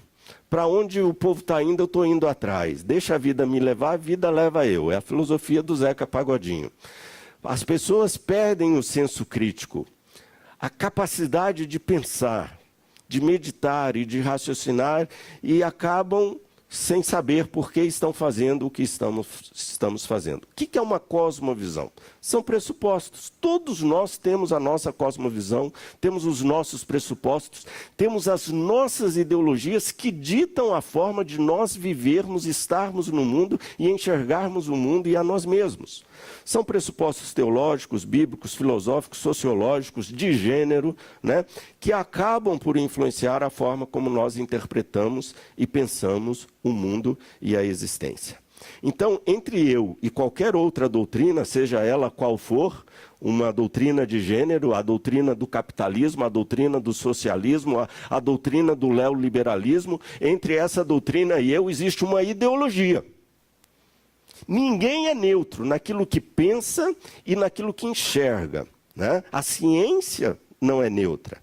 Então, os nossos pressupostos são como que lentes. Todos nós usamos determinadas lentes para lermos a realidade. Ninguém lê o mundo, ninguém lê um livro, ninguém lê um texto sem determinadas lentes. Todos nós nos valemos de determinadas lentes para lermos o mundo. Essas lentes são um conjunto que fornece uma determinada cosmovisão para nós. E lemos e interpretamos a existência, o universo, a criação, com essas lentes. O Dr. James Sire, esse livro que é lido e livro-texto nas universidades nos Estados Unidos e em algumas universidades aqui no Brasil, o Universo ao Lado, o Dr. James Sire, ele diz: o que é uma cosmovisão? Isso aqui é o que todos nós temos, gente. É, em essência, um conjunto de pressuposições, ou seja, hipóteses que podem ser verdadeiras, parcialmente verdadeiras ou inteiramente falsas, que sustentamos consciente ou inconscientemente, consistente ou inconsistentemente, sobre a formação básica do mundo. Todos nós temos a nossa cosmovisão, Então, essas lentes, elas determinam o meu olhar, a forma como eu enxergo o mundo, o universo. Então, por exemplo, o naturalista, o evolucionista, o mecanicista, o criacionista, eles veem o mundo com lentes diferentes. E porque eles usam lentes diferentes, eles partem de pressupostos diferentes e distintos, portanto, os resultados vão ser diferentes. Aliás, quando eles querem chegar a um determinado resultado, eles se valem de um determinado método. Nenhum método é neutro. Na ciência, nenhum método é neutro. Se você quer chegar a algum lugar, você vai escolher esse ou aquele método. Porque o método já te direciona para o resultado da sua pesquisa. Impressionante isso. Porque por detrás do método existe o quê? A ideologia, a cosmovisão, a pressuposição. Aí, Calvino ele vai nos dizer quais são os nossos óculos. Aí Calvino diz que as Escrituras são os óculos da fé que, por sua vez, são formados por uma pluralidade de lentes, mas todas elas a partir das Escrituras. A doutora Nancy Pearson e o doutor Taxon, no livro deles, A Alma da Ciência, então ele nos diz que os cristãos têm como ponto de partida as Escrituras, a criação, a palavra de Deus e o mundo de Deus. O Alistair McGrath, esse famoso teólogo e cientista, que tem debatido aí muitas vezes com Charles Dawkins e esses ateístas, escrito muitos livros nessa direção, mostrando a relação da ciência com a fé e como a ciência nos leva a Deus. Ele falando sobre esses óculos, ele nos diz que vemos tudo à luz da nossa visão de Deus. Crer em Deus é como usar óculos que nos permitem ver o mundo de uma forma especial. A doutrina da criação é como uma lente. As doutrinas são como lentes ou prismas que tornam possível ver as coisas de uma forma totalmente nova. Por exemplo, com todo respeito ao pessoal de esquerda, eles possuem uma lente deles, de desintegração da família, de desestruturação da família, de ideologia de gênero, etc. e tal. Tudo isso faz parte de quê? De uma cosmovisão, de uma ideologia, que é engendrada e abraçada pela mídia, pelo teatro, pelo cinema, pela literatura, pelas novelas, etc. e tal.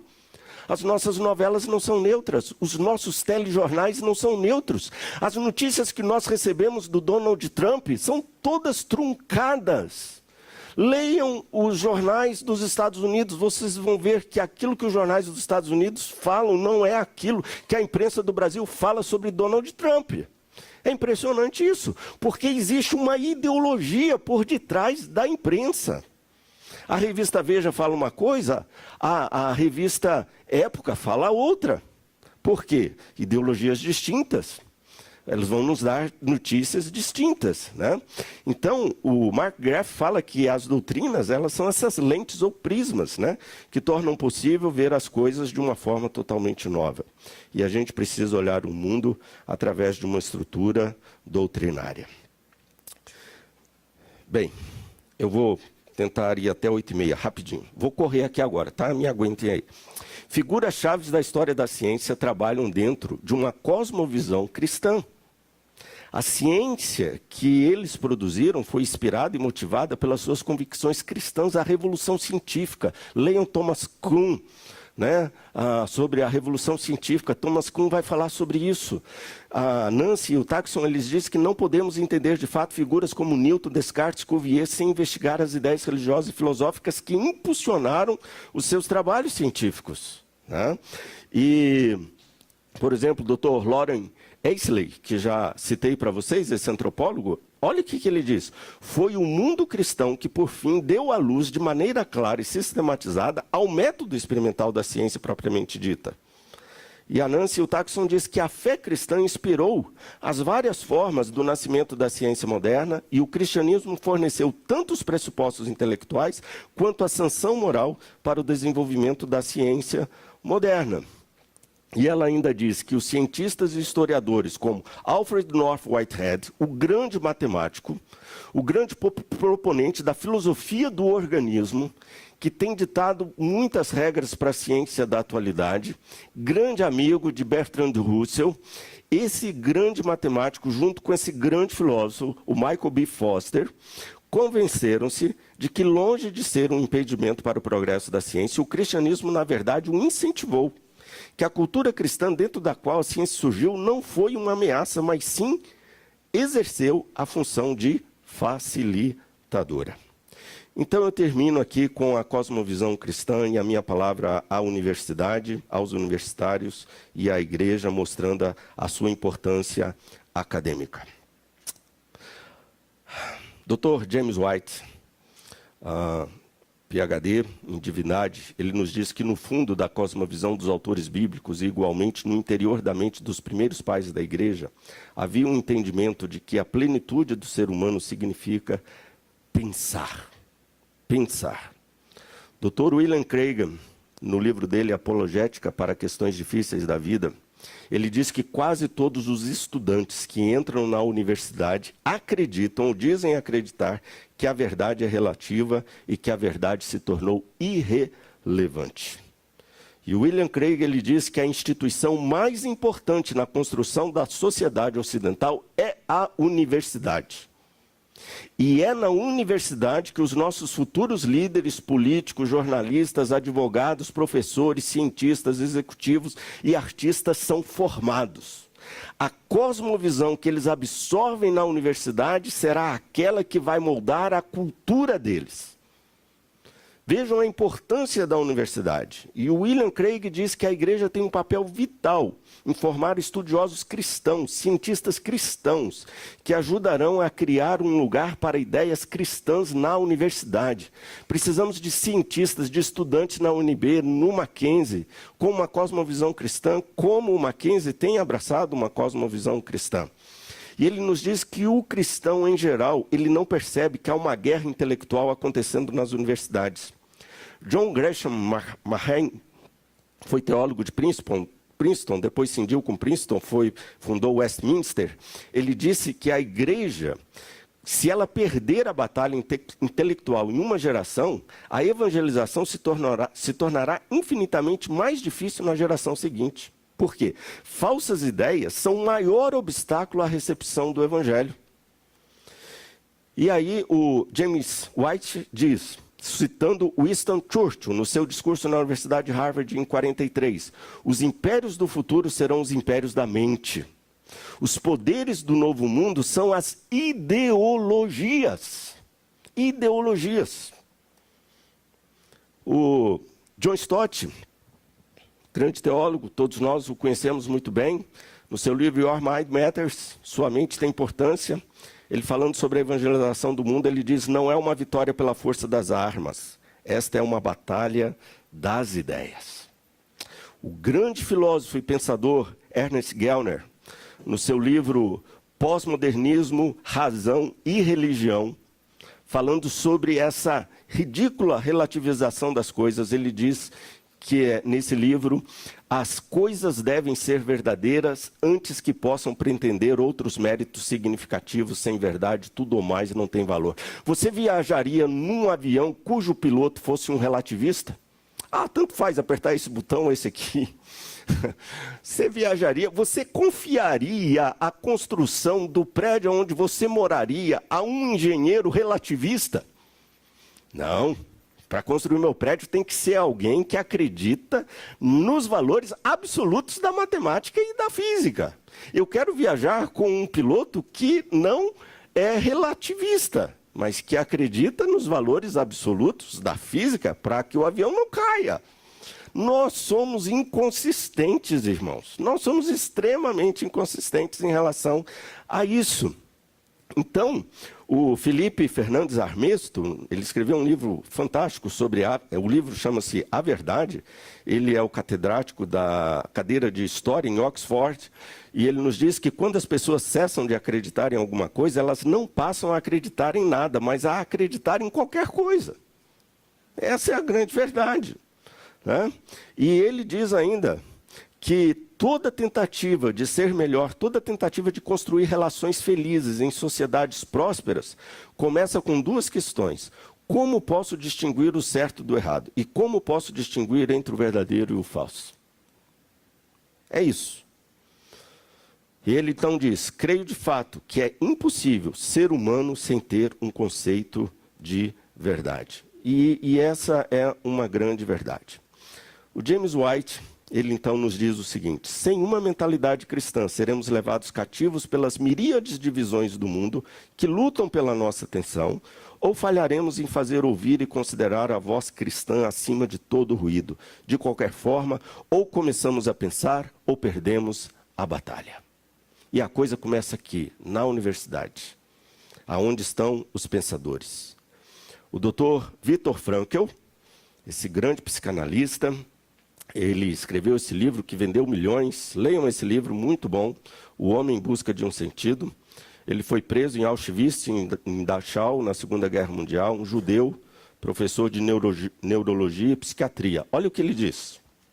Estou plenamente convencido de que as câmaras de gás de Auschwitz, Treblinka, Majdanek foram preparadas não em algum ministério de Berlim, e sim no escritório, em salas de palestras de cientistas e filósofos nihilistas.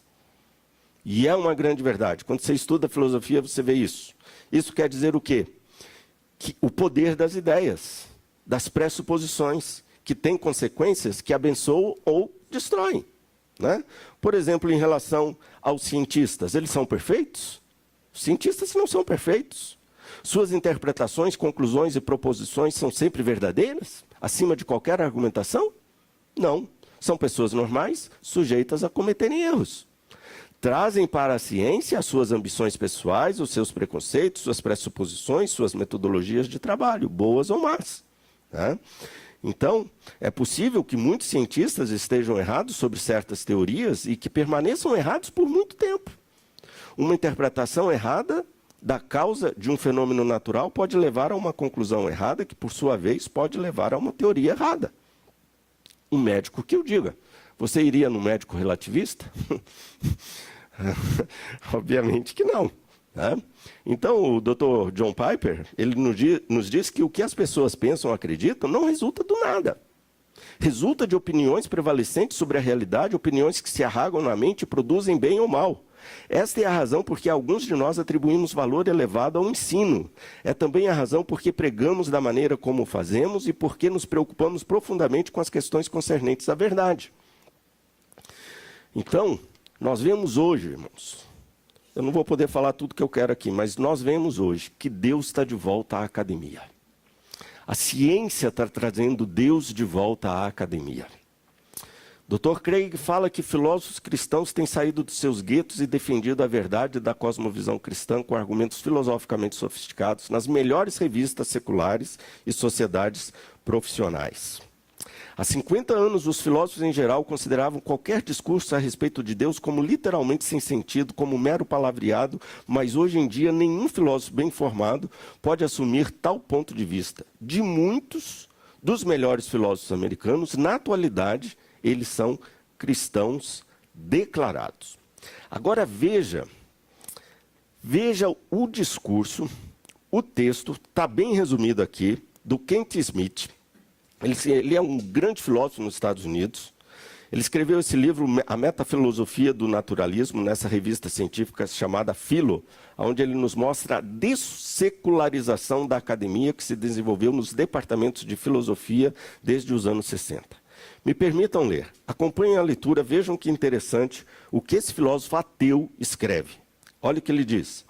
Na segunda metade do século XX, as universidades têm se tornado predominantemente secularizadas. A posição padrão de cada campo assumia e envolvia argumentos de uma cosmovisão naturalista. Filósofos analíticos tratavam do teísmo como uma cosmovisão antirrealista ou não cognitivista, requerendo a realidade não de uma divindade, mas meramente de expressões emotivas ou de certas formas de vida. Isso não quer dizer que nenhum dos estudiosos nos vários campos acadêmicos fosse teísta realista em suas vidas privadas, mas teístas realistas, na maioria, excluíam seu teísmo das suas publicações e ensino em grande medida porque o teísmo era considerado como possuindo pouco valor epistêmico e incapaz de atender os requisitos de uma posição academicamente responsável. Por que o Adalto Lourenço está nos Estados Unidos? Porque as universidades não abrem as portas para ele lecionar aqui no Brasil, porque ele é criacionista. O Mackenzie tem que aproveitar esse homem. Aí, o que acontece? A secularização da academia começou a se diluir rapidamente após o quê? A publicação de um livro do Dr. Plantinga, God and the Other Minds, Deus e Outras Mentes, em 67. E esse livro foi seguido 7 anos depois pelo livro ainda mais impressionante de Plantinga. Plantinga é um filósofo cristão de extrema influência nos Estados Unidos, um dos grandes pensadores americanos. Esse livro dele, The Nature of Necessity, A Natureza da Necessidade, tornou claro, olhem só, irmãos, que um teísta realista havia escrito no nível mais alto de qualidade da filosofia analítica, no mesmo campo de jogo de pessoas como Carnap, Russell, Moore, Greenbaum e outros naturalistas. E aí ele diz: Os naturalistas observaram passivamente como versões realistas de teísmo, influenciadas principalmente pelos escritos de Plantinga, começaram a se espalhar pela comunidade filosófica, de modo que hoje em dia quase 1/4 ou 1/3 dos professores de filosofia é teísta e a maioria ainda composta de cristãos ortodoxos. E ele conclui dizendo: em filosofia, argumentar a favor do teísmo tornou-se quase que na calada da noite academicamente respeitável, tornando a filosofia um lugar favorável para a entrada no mundo acadêmico dos mais inteligentes e talentosos teístas da atualidade. Deus não está morto na academia. Ele voltou à vida no final dos anos 60 e continua vivo e bem em sua última fortaleza acadêmica, que são os departamentos de filosofia das universidades. Tinha mais coisa para falar para vocês, mas não dá tempo, e eu então concluo aqui com uma palavra pastoral. Amados, queridos ouvintes e irmãos, é a função da igreja estabelecer a verdade neste mundo e nessa sociedade. Estabelecer a verdade em todas as áreas, até mesmo na ciência. Fomos deixados aqui com esta função. O doutor e o Papa João Paulo II, Karol Wojtyła, um dos papas que mais ficaram na cúria papal no Vaticano, 26 anos, 26 anos. Foi um dos mais proeminentes papas. 2 doutorados, um grande doutorado em teologia, um grande doutorado em filosofia. Um homem que na sua adolescência já dominava 12 idiomas. Ele morreu dominando e falando 13 idiomas fluentemente. Um homem extremamente culto. Uma pessoa que lutou contra o comunismo, fez diferença na vida da igreja em relação ao Vaticano II. Um cientista, um homem, me permita a expressão, um homem de Deus, mas um cristão, tem lá as suas diferenças em relação a nós. Mas em uma das suas encíclicas, Fides et Ratio, Fé e Razão. Interessantíssima encíclica de João Paulo II sobre Fides et Ratio, Fé e Razão. Ele diz: a igreja não é alheia, nem pode sê-lo a esse caminho de pesquisa. Jesus Cristo é o caminho, a verdade e a vida. Dentre os vários serviços que ela deve oferecer à humanidade, há um cuja responsabilidade lhe cabe de modo absolutamente peculiar. É a diaconia da verdade. Nós temos que ser diáconos da verdade. E as armas com as quais nós lutamos não são humanas, ao contrário, são poderosas em Deus para destruir as fortalezas. Destruímos argumentos e toda pretensão que se levanta contra o conhecimento de Deus e levamos cativo todo pensamento para torná-lo obediente a Cristo. Mas Deus preparou a sua igreja para que, por meio dela, a multiforme sabedoria de Deus se tornasse conhecida. E o Evangelho é a boa nova. Deus iniciou o processo de restauração de todas as coisas e devemos, então, refletir ao mundo a sabedoria de Deus. Como diz o Klepper na sua oração: graças te dou, Criador e Deus, pois tu me concedestes esta alegria em tua criação e me alegro nas obras de tuas mãos. Vê, pois, que completei o trabalho para o qual fui chamado. Nele usei todos os talentos que tu me concedestes ao meu espírito. E ele disse que os astrônomos, na qualidade de sacerdotes de Deus, no que diz respeito ao livro da natureza, deviam ter em mente não a glória do seu próprio intelecto, mas, acima de tudo, a glória de Deus. Só lhe deu glória. Deus nos abençoe. Amém.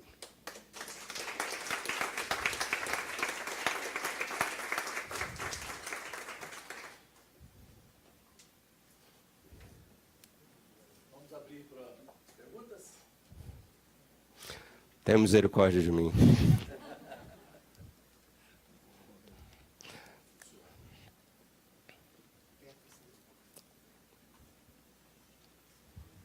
O filósofo Mazinho vai fazer a primeira pergunta. O senhor ainda olha para mim e vê um ser humano, né? Bonito e amado ser humano. Obrigado. Mas não é para confrontá-lo, pelo contrário. Em toda a sua palestra e enfocado bastante no pressuposto, eu gostaria de chegar a uma reflexão que, enquanto o senhor falava, veio aqui à minha mente e o coração, e gostaria que acima dela o senhor trouxesse também algum comentário. É de que toda fé e de toda ciência, ela não é um fim em si mesmo. Ela vai desembocar em algum lugar que eu creio seja a ética. E o que a gente vê desse mundo bagunçado que a gente está vivendo hoje é fruto justamente de uma ciência equivocada, né, de uma fé às vezes incompreensível também, onde por muitos anos, né, eu me lembro da minha vida estudantil no ensino fundamental, onde minha professora de ciências, com bastante ênfase, não sei se consciente ou inconsciente do pressuposto dela, dizia que eu, de fato, era um animal, não era só o senhor que não via o ser humano. E a minha geração cresce, como todas as outras, se comportando como quem? Como animais. Animais irracionais, vivendo pelo instinto.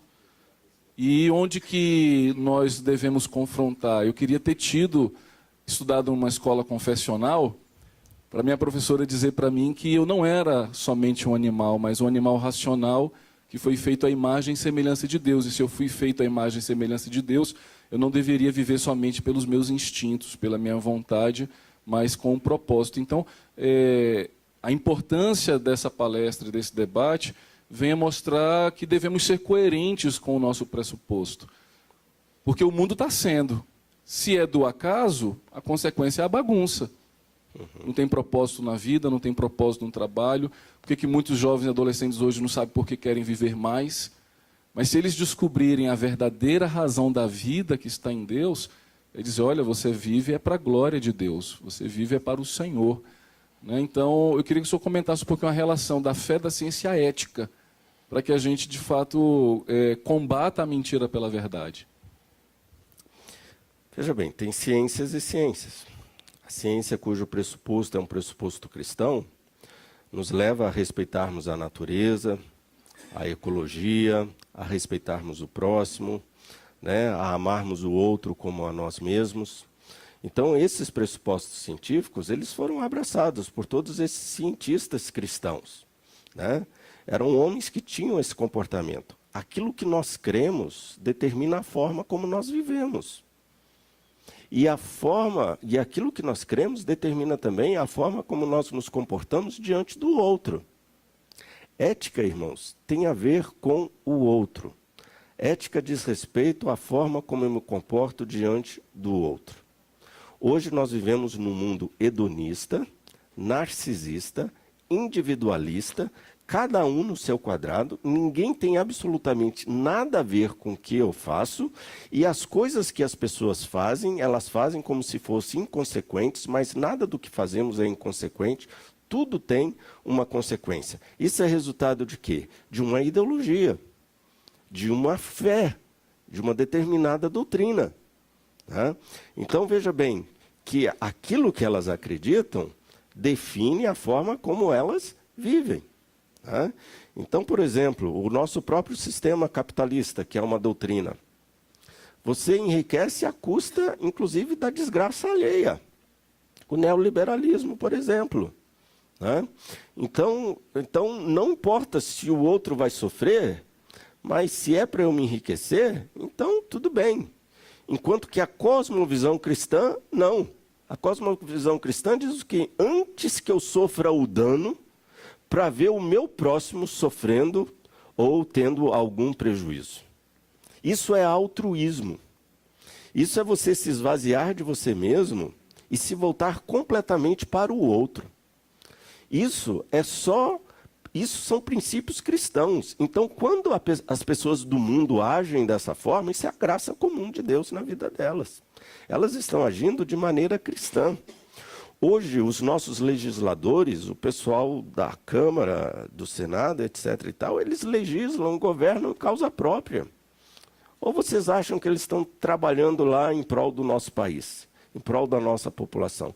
Eles estão mais interessados em saber se eles vão ser presos, se eles vão ser soltos, quanto que eles vão ganhar, quanto que eles vão perder. Eles não estão nem aí para ninguém. Enquanto que os princípios cristãos, todos esses cientistas criacionistas, o que eles queriam? Qual era a motivação deles? E Johannes Kepler, eles queriam, por meio da ciência, glorificar a Deus e ajudar o próximo. Isaac Newton falava isso: eu quero usar a minha ciência para o bem da humanidade. Olha que coisa interessante. E hoje nós vivemos num mundo secularizado, sem Deus, portanto sem ética, como vai dizer Fyodor Dostoiévski, no livro dele, Os Irmãos Karamazov: se Deus não existe, eu posso fazer o que eu quiser, está tudo liberado. E hoje vivemos numa sociedade do no limits, não existe limites, cada um faz o que quer e ninguém tem absolutamente nada a ver com isso. Está aí o nosso Senado, está aí a nossa Câmara, está aí os nossos governantes, cada um fazendo o que quer, e mesmo assim, até a nossa justiça legisla a partir da frieza da lei e não da ética e da moral. Impressionante isso. Então, eu vejo que por detrás dessas atitudes existem as ideologias, as doutrinas. Data vênia, o comunismo é uma religião, o capitalismo é uma religião. São doutrinas, eles têm cartilhas, eles têm norma. Veja os pressupostos de Lenin, tanto mal fez para a humanidade. Ele tinha cartilha, tinha normas, tinha regras, né, etc. e tal. Todos nós, a nossa vida denuncia a nossa fé, aquilo que a gente acredita. E o nosso mundo está precisando de Deus, gente. Esse nosso mundo está perdido, esse nosso mundo está precisando de Deus, de cristãos, cientistas cristãos. Que o Mackenzie forme muitos cientistas cristãos que venham fazer diferença no mundo. A ética tem a ver com isso. Né? Hoje a gente não tem ética. Eu nunca vi nas livrarias tanto livro sobre ética quanto nos últimos tempos. Vai na livraria Cultura. O tanto de livro de ética. Isso é sintomático, gente. As pessoas não conseguem viver sem limites. A gente não consegue viver sem limites, sem ética. Nós precisamos disso. Nós não temos maturidade suficiente para vivermos sem regras e sem limites. A Bíblia nos ensina isso. Deus nos fez para vivermos dentro de limites, dentro de regras. Nós não somos capazes de vivermos sem leis. A gente não é capaz de viver sem sinal de trânsito, sem polícia na rua, sem legislação. Nós precisamos disso para que seja o mínimo possível vivermos em sociedade. A gente tem que ter uma faixa de pedestre no meio do asfalto para que a gente seja obrigado a parar para que o outro passe, enquanto que isso deveria de ser uma atitude normal. Né? A Paulo fala em Romanos que o amor é o cumprimento da lei. Gente, se a gente amasse, a gente não precisava de lei. Aí o Dostoiévski diz o seguinte, que nós não temos condições de sermos livres, porque nós não temos maturidade suficiente para exercermos liberdade absoluta. E Dostoiévski ainda fala o seguinte, você consegue chegar para sua filhinha, seu filhinho de 5 anos, e falar, meu filho, você está livre para fazer o que quiser. Você tem liberdade incondicional. Essa criança de 5 anos vai fazer só o que é bom? Claro que não. Porque ela não tem maturidade para lidar com a liberdade. Como diz um pensador, a nossa liberdade se encontra na nossa escravidão a Jesus Cristo, na nossa obediência a Cristo. Cristo é aquele que verdadeiramente nos liberta. Gente, nós fomos feitos para vivermos dentro de determinados padrões, dentro de determinadas regras. E a gente é feliz quando isso acontece. Hoje os nossos adolescentes estão sofrendo, sabe por quê? Eles não têm limites, eles não têm regras. E eles estão sofrendo. Eles estão clamando por regras, clamando por limites. De forma surda, tão alta, que nem os pais conseguem ouvir. Que eles gostariam de ouvir um não do pai, uma repreensão do pai. Olha, eu louvo a Deus por todas as vezes que meu pai me bateu, que minha mãe me bateu, que eu fiquei de castigo. Não me tornei uma pessoa traumatizada, pelo contrário, me tornei gente. Isso é bíblico, isso é bíblico. Mas hoje ninguém educa ninguém, né? Não existem punições, e a gente vê isso refletindo nas nossas altas cúpulas do nosso governo. Ninguém é punido pelo que faz de errado, porque aquilo que eles fazem de errado, eles tomam como sendo certo. Todo mundo faz, a gente também faz. A gente vive num país sem ética, porque é um país que esqueceu-se de Deus. Esqueceu-se de Deus, infelizmente. Só completo mostrando justamente isso, que se nós queremos mudar a realidade da nossa nação, que comecemos pelo fundamento. Isso. Antes de tentar mudar a forma, colocar cada um para refletir sobre o que tem saído e fluído do próprio coração. Por isso que Com certeza. é ele que o Senhor manda a gente guardar. Gente, uma nação não subsiste sem valores éticos e morais. Leiam Gibbon, A Queda do Império Romano. Por que o Império Romano caiu e ruiu? Por causa da imoralidade. E os historiadores falam que Roma estava podre por dentro. Podre por dentro. Ruiu. Aí você lê Fernando Armesto, Felipe Armesto, lê outros filósofos e historiadores, eles falam: nenhuma sociedade consegue viver sem valores éticos e morais e ser próspera. Toda sociedade que tem o mínimo de valores éticos, o mínimo de moralidade, são sociedades prósperas. Veja Dinamarca, Noruega, etc. e tal. Valores. Nós estamos sem valores. Não estamos passando valores para os nossos filhos, né? Porque é politicamente incorreto você passar valor para o outro, né? Cada um tem que construir os seus próprios valores. É triste.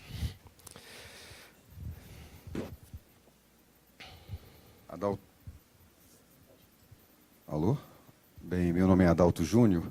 Talvez, professor, seja mais um testemunho do que uma pergunta.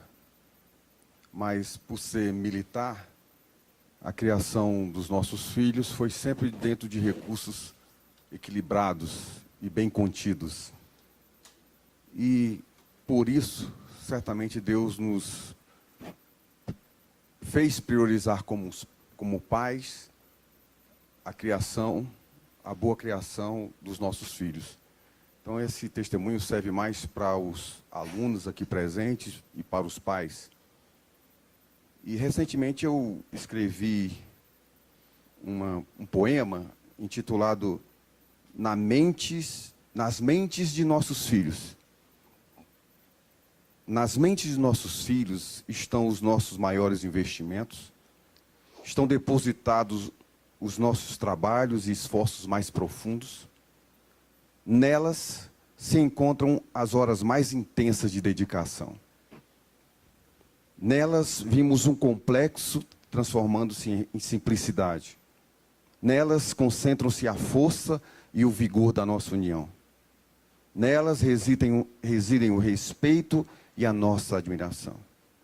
Nas mentes de nossos filhos estão guardadas a palavra de Deus, a gratidão pelas bondades dele, flui pelos seus neurônios a paz de Cristo.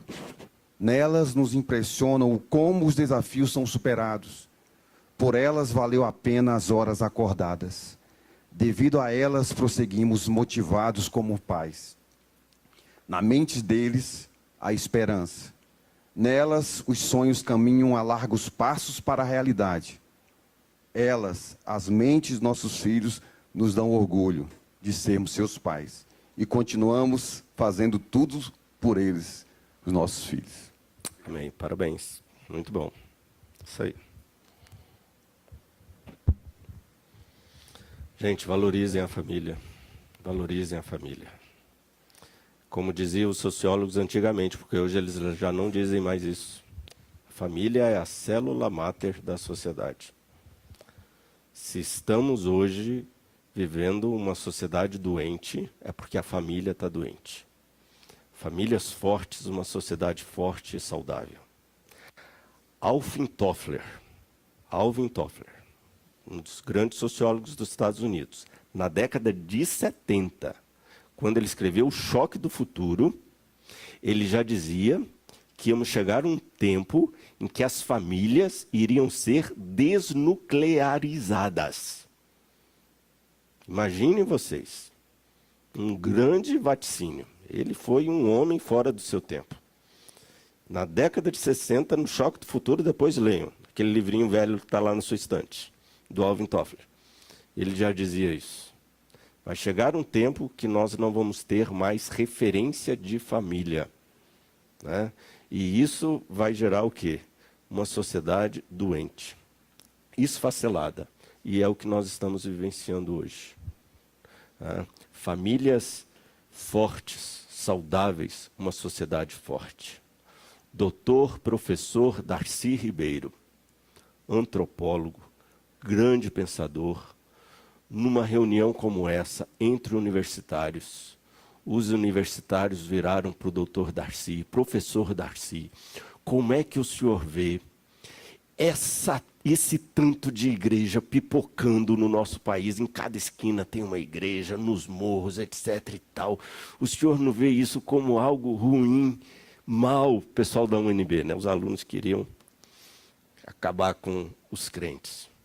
O professor Darcy Ribeiro virou para a turma e falou o seguinte: gente, a melhor coisa que pode acontecer é uma igreja lá no Morro do Rio de Janeiro.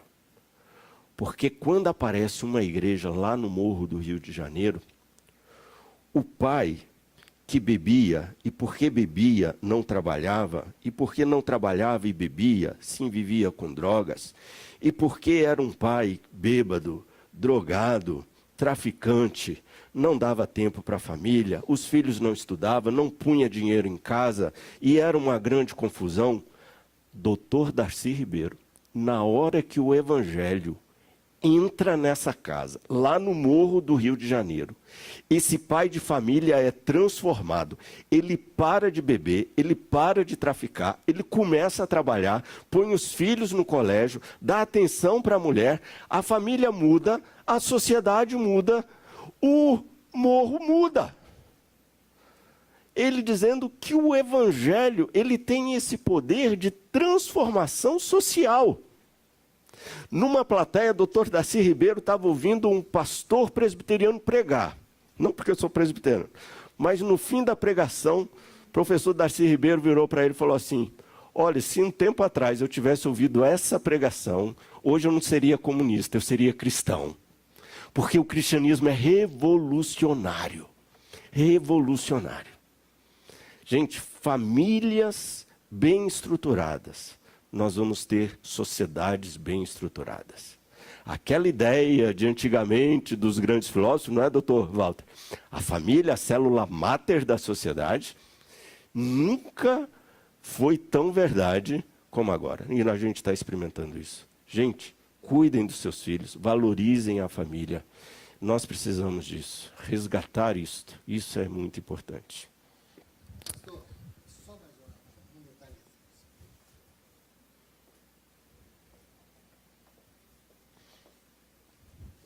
O senhor falou há pouco sobre que nunca viu tantos livros sobre ética, valores, etc., nas livrarias como hoje.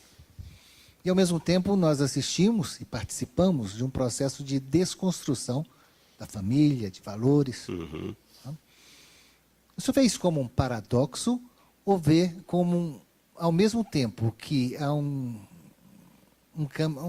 caminhar acelerado para a desconstrução, ao mesmo tempo surgindo esses livros, não há uma parcela já significativa da sociedade preocupada com isso? Sim, sim. Ou seria apenas um paradoxo? Sim.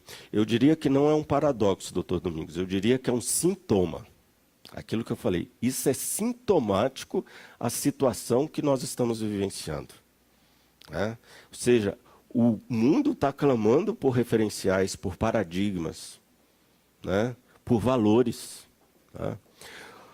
O professor Mário Sérgio Cortella, cristão, um dos grandes pensadores que temos hoje no Brasil, doutor Mário Sérgio Cortella, em um de seus livros, não sei onde que eu li, o que eu vi, então ele disse: gente, se os problemas dos economistas e da economia do nosso país fosse economia, os economistas resolveriam. Os economistas resolveriam. Mas o problema não é econômico. É um problema de valores, de ética, de moral. E aí acaba por influenciar todos os segmentos da nossa sociedade. Né? Então, é isso mesmo. Eu vejo isso como sintomático. É um mundo clamando, né? Do jeito que está, a coisa vai degringolar. Como aconteceu com o Império Romano, ruiu, se esfacelou. Estava podre por dentro, acabou. Né? Gente, eu vou... Doutor Adalto, se o senhor me permite, eu queria só fazer um comentário. Comandante Adalto, o seu poema, se nas mentes dos filhos estiver o mesmo sentimento que está na sua mente de pai, pode ter certeza que o senhor deixou uns filhos melhores para esse mundo. Com certeza. E isso faz toda a diferença. Nós estamos muito preocupados em deixar um mundo melhor para os nossos filhos. Mas é uma grande verdade, realmente. Nós precisamos de deixar filhos melhores para esse mundo. E é isso que nos dá muita alegria. Por isso que a gente tem tanto orgulho de falar nos filhos e eles às vezes não entendem por que a gente tem esse orgulho dessa forma. Isso é muito bom. Que alegria.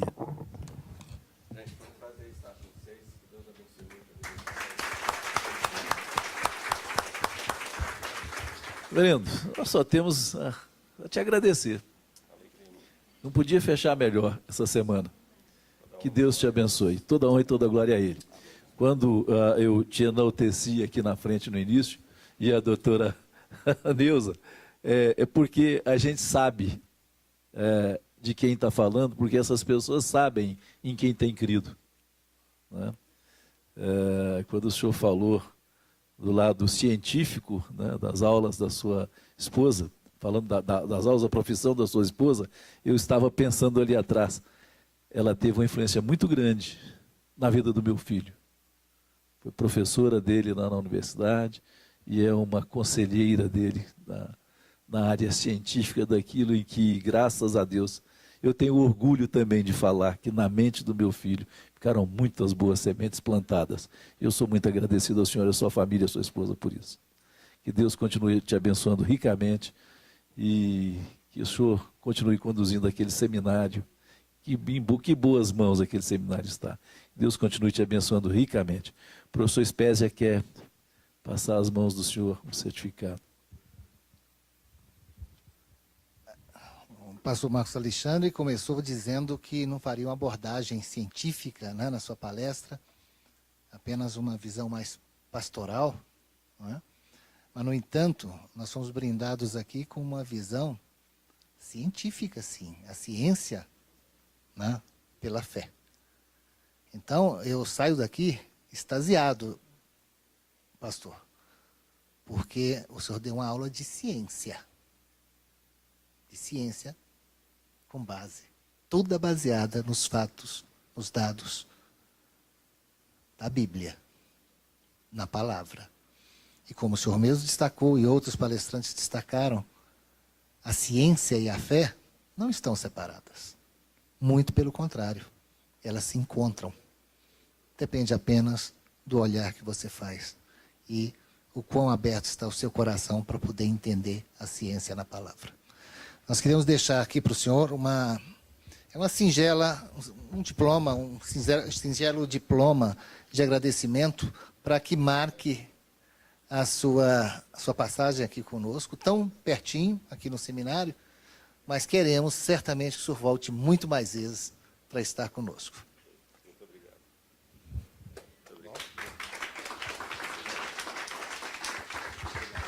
Agradeço a todos, uma boa noite, muito obrigado pela presença durante toda a semana.